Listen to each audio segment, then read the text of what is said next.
OSK, syempre Starbucks pa rin. At ito, meron tayong new arrival na Toyota Fortuner 2014 model. Ayan, kulay white, diesel engine. At napakaganda na ito kasi loaded na siya. Ang dami nang in-upgrade ng unang may-ari.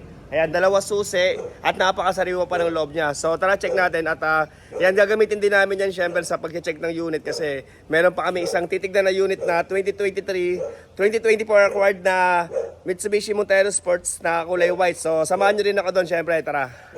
Okay, so pakita ko lang muna itong 2014 natin na Fortuner dahil to galing kami sa Muñoz, Quezon City, and then andito kami sa Pasig. Ito yung ginamit namin at ito yung aming kukunin na Mitsubishi Montero Sports. Okay, papakita ko rin yan mamaya. So dito na muna tayo.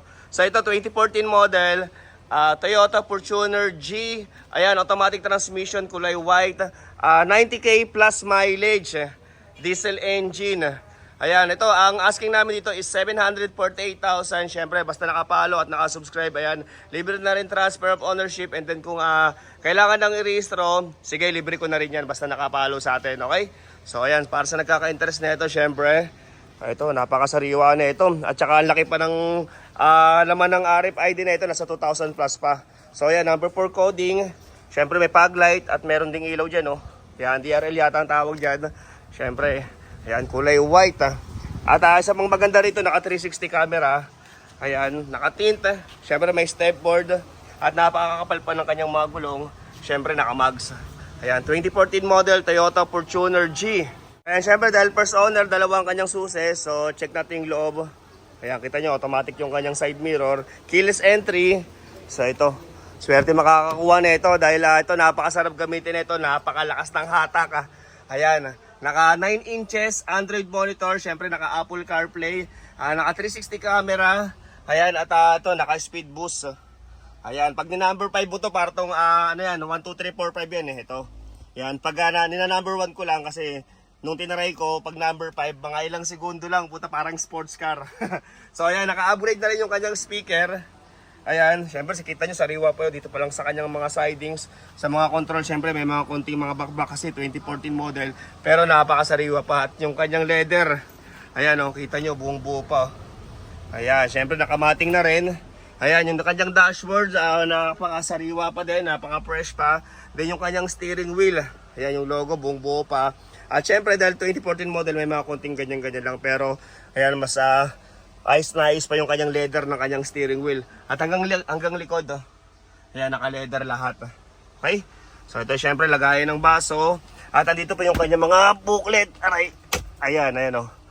So ayan. Okay, at dito naman sa bandang likod, syempre meron na rin ito, back sensor. May panghata, kaya no.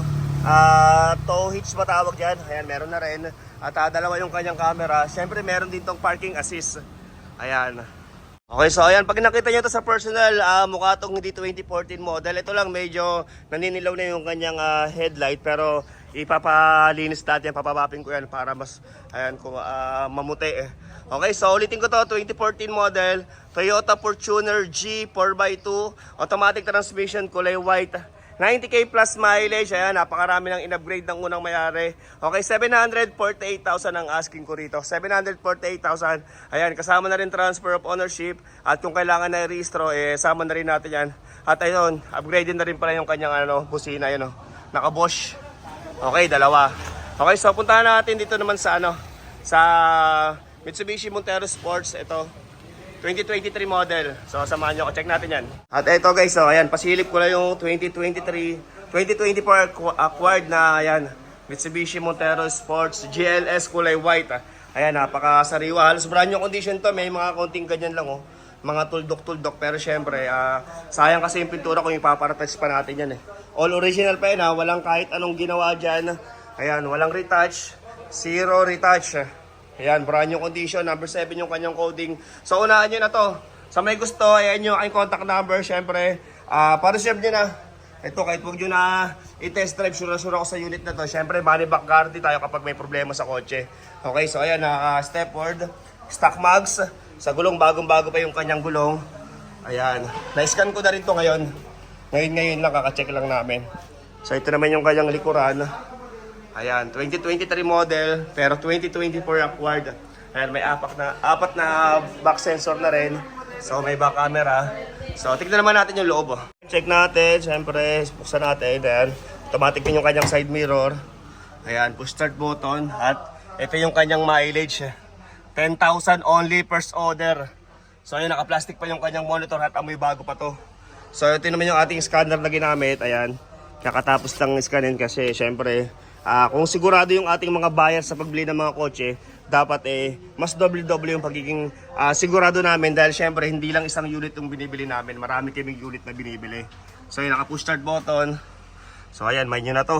Ayan, automatic transmission, 10,000 mileage, diesel engine, brand new condition, okay? Okay, sa nagkaka-interest nito, mag-direct message na lang kayo sa aking messenger o tumawag sa akin, syempre para sa full details nito, sa presyo. And then open din tayo sa financing. Kung trading naman, syempre depende sa unit. Ayan, tawag or text na lang kayo. Ayan, chat na lang kayo din sa aking messenger para sa mga gusto i-apply sa financing to, pwede naman para mapasahan ko kayo ng sample quotation. Okay, so hanggang dito na lang muna at pauwi na kami ng Quezon City, Muñoz. So, ayan, pasilip lang ngayon si Sir. Shoutout kay Sir. Siya yung may-ari ng sasakyan. Okay, so thank you very much for watching.